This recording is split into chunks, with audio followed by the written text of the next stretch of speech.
12월 3일 목요일 새벽 우리에게 주신 하나님의 말씀은 역대하 36장 11절부터 20절까지 말씀입니다.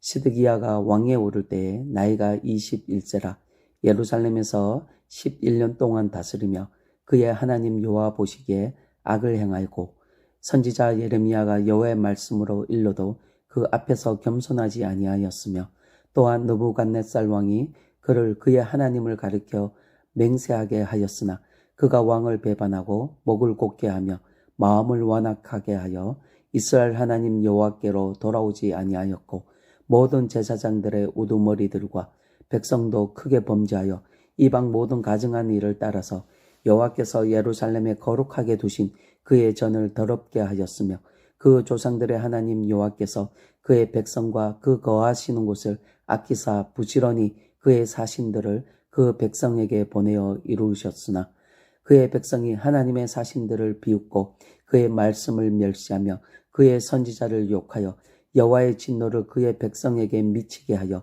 회복할 수 없게 하였으므로 하나님이 갈대아 왕의 손에 그들을 다 넘기시매 그가 와서 그들의 성전에서 칼로 청년들을 죽이며 청년 남녀와 노인과 병약한 사람을 긍휼히 여기지 아니하였으며 또 하나님의 전에 대소 그릇들과 여호와의 전에 보물과 왕과 방백들의 보물을 다 바벨론으로 가져가고 또 하나님의 전을 불사르며 예루살렘 성벽을 헐며 그들의 모든 궁실을 불사르며 그들의 모든 귀한 그릇들을 부수고 칼에서 살아남은 자를 그가 바벨론으로 사러 잡아가매 무리가 거기서 갈대아 왕과 그의 자손의 노예가 되어 바사국이 통치할 때까지 이르니라.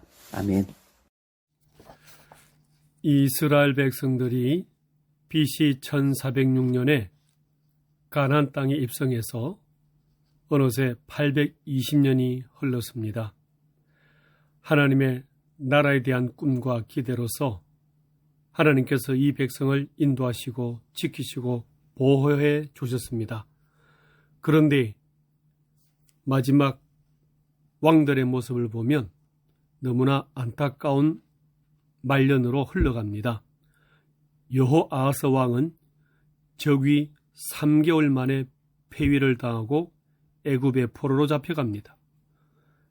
여호야김 왕은 25세에 즉위했지만 11년간 악행만 저지르다가 바벨론의 포로가 되어 쇠사슬에 끌려 잡혀갑니다.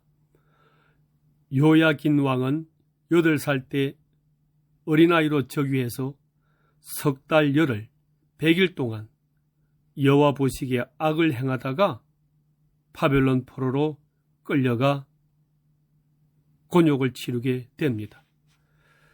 그런데 이 시드기야 왕도 악행을 행하다가 포로로 끌려가는 비운의 왕이 됩니다. 이방 가정한 일까지 다 따라 행하면서 성전을 더럽힙니다. 하나님의 분노를 쌓아갑니다. 결국은 예루살렘이 파괴되고 성전이 불타고 자기는 눈이 빠져서 자녀들과 함께 쇠사슬에 끌려 포로로 잡혀갑니다. BC 586년에 멸망하여 역사의 뒤안길로 사라집니다. 820년 만에. 그렇다면 하나님이 너무 무자비하신 것입니까? 심판만 하는 냉정하신 하나님이십니까? 두 가지를 보면 하나님이 이들을 향하여 얼마나 사랑하시고 기다리셨는지 알 수가 있습니다. 먼저 1절에 보시게 되면 이 시드기야 왕이 21세에 즉위해서 11년간 통치했다고 기록하고 있습니다. 선왕들에 비하면 긴 시간 통치를 한 것입니다. 이것은 하나님이 긴 시간을 통해서 기회를 드린 것입니다. 3개월 만에 두 왕은 하야가 되고 세 왕은 모두 포로로 잘 잡혀갔지만 이 악행을 행하는 이 시드기야 왕이었지만 하나님께서는 11년간을 기다려주고 계셨던 것입니다. 하나님께서는 돌아올런가 하고 하루를 기다리시고 또 돌아올련가 해서 1년을 기다리시면서 11년간 돌아올 수 있는 회개의 시간을 주었던 것이지만 이 시드기야 왕은 하나님께로 전혀 돌아오지 않고 이방신을 숭배하며 성전을 모독하며 하나님께로 떠나갔던 것입니다. 두 번째는 돌아오도록 사신, 선지자를 보냈다는 것입니다.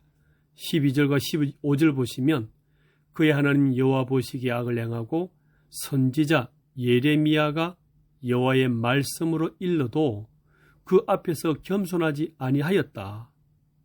그 조상들의 하나님 여호와께서 그의 백성과 그 거하시는 것을 아끼사 부지런히 그의 사신들을 그 백성에게 보내어 이르셨으나 그의 백성이 하나님의 사신들을 비웃고 그의 말씀을 멸시하며 그의 선지자를 욕하였다 기록하고 있습니다. 그렇게 말씀을 보내고 예레미야가 눈물로서 호소하고 했지만 그렇게 아끼고 부지런히 보내었지만 이들은 말씀을 선지자를 그들도 보지도 않고 여전히 회생불능한 타락의 모습으로만 막장으로 살아갔던 것입니다. 하나님께서 이들을 향하여 수술을 할 것인가 포기할 것인가 하는 결정적인 판단은 어디에서 했을까요? 이들을 버릴 것인가 고쳐 쓸 것인가 하는 그 분기점은 어디였을까요? 그것은 회복의 여부입니다. 16절에 그의 백성이 하나님의 사신들을 비웃고 그의 말씀을 멸시하며 그의 선지자를 욕하여 여호와의 진노를 그의 백성에게 미치게 하여 회복할 수 없게 하였으므로 하나님이 이들을 버렸다는 것입니다. 그렇습니다. 하나님께서 우리를 보실 때의 마지막 징계의 칼날은 회복 가능하냐 못하느냐 여기에 있다는 것입니다. 이 사람을 회복할 수 있는 말씀의 씨앗이 있는가, 회복할 가능성이 있는가 없는가는 이 10년 가운데 말씀의 여지가 있느냐 없느냐 여기에 있다는 것입니다. 그렇습니다. 우리에게도 지금 하나님께로 돌아갈 수 있는 기회가 저와 여러분 마음속에 하나님의 말씀이 있느냐 없느냐 여기에 있다는 것입니다. 우리 심령이 아직까지 하나님의 말씀을 사모하고 말씀대로 살아보고자 하는 몸부림이 있다면 우리는 소망이 있는 것입니다. 하나님께로 돌아가서 다시 회생할 수 있는, 회복할 수 있는 소망이 있는 것입니다. 그러나 이들은 결국 자멸했고 바벨론 그 군대에 의해서 예루살렘과 성전이 짓밟히고 불타버렸습니다. BC 586년에 그렇게 된 것입니다. 그런데 하나님께서는 이 멸망을 그대로 두지 아니하시고 70년 뒤에 다시 다음 세대의 회복의 씨앗을 주십니다. 70년 뒤에 미래 세대에게 소망을 걸고 이들을 다시 일으키고 계십니다.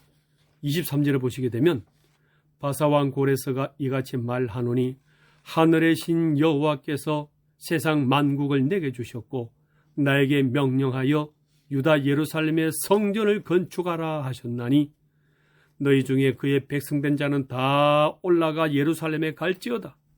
너희 하나님 여호와께서 함께 하시기를 원하노라 하면서 하나님께서 이 고레스 왕을 쓰셔가지고 독립, 해방, 성전 건축을 새롭게 하기로 한 것입니다. 그렇습니다. 하나님께서는 이 언약하신 바를 잊지 않았던 것입니다. 우리의 죄와 허물로 모든 것을 잃어버리고 심판받았지만 언약하셨던 하나님은 여전히 다시 회복시켜 주시는 언약에 신실하신 하나님의 사랑이 있었던 것입니다. 우리의 소망은 하나님입니다. 나라는 멸망하고 또 탄생되는 나라가 있다 할지라도 소망은 하나님께 있습니다. 사람은 죽고 또 다른 사람이 일어난다 할지라도 하나님이 계실 때 우리는 회복하고 다시 소생할 수 있는 소망이 있는 것입니다. 저와 여러분도 이 신실하신 하나님을 붙잡고 오늘 하루 승리하시는 목요일로 살아가시기를 주의 이름으로 축복합니다.